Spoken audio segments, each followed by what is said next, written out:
warm-ups and I don't know, I just wanted it to be a really good night because it was senior night, last game in my home gym. So that's when I kind of knew I just wanted to get locked in, you know.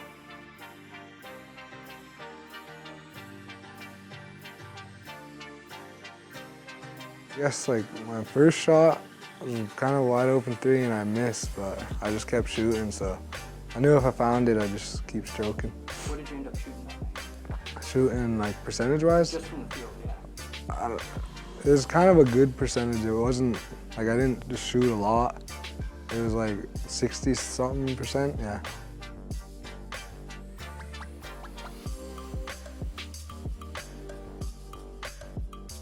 It just feels like you're in your element out there, I guess, you know, like, I don't know, I can't really put it into words, I guess.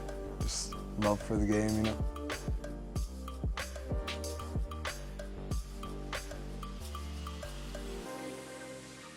It means a lot to me because, like, I looked up to a few of those older guys, you know, growing up from my hometown, you know. There's a lot of legends that come from my hometown, and it's an honor to be up there with them.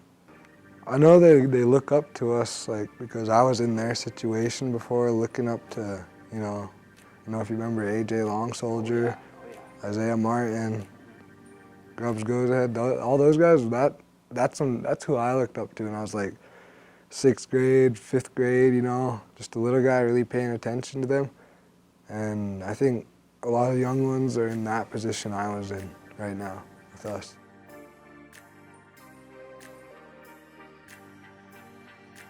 Well, at the beginning of the game, you can tell in warm-ups, like he was saying after the first three-point shot, he missed, but after that, when he took it to the hole a couple times and he shot that second three-pointer and hit, you could tell pretty much in his step and in his spring that, you know, I could tell, you know, that he was focused and he was ready to play. And after that, he had 44 points, I think.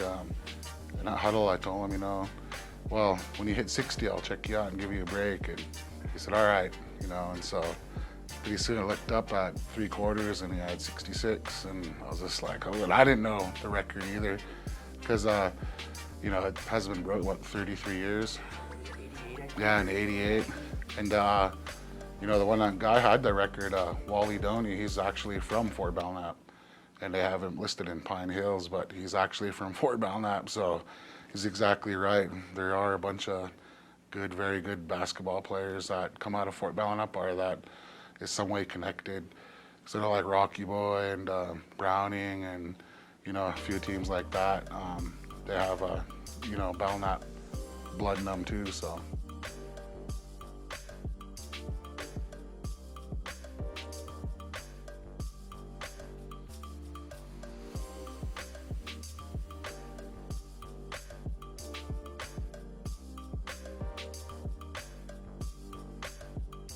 He shot, he pretty much made, but, you know, after they announced it, then, you know, we realized we pretty much watched history in the making, you know, and I don't know how many people realize that, but it's probably going to be another 35, 33 years for this to happen again, you know. I'm glad the community, the kids, like he was saying, the younger generation, they all see that because they really do look up to these guys. And right now we have a bunch of little guys just working on their game and, you know, mimicking these guys, you know, trying to, you know, like see the good things they're doing.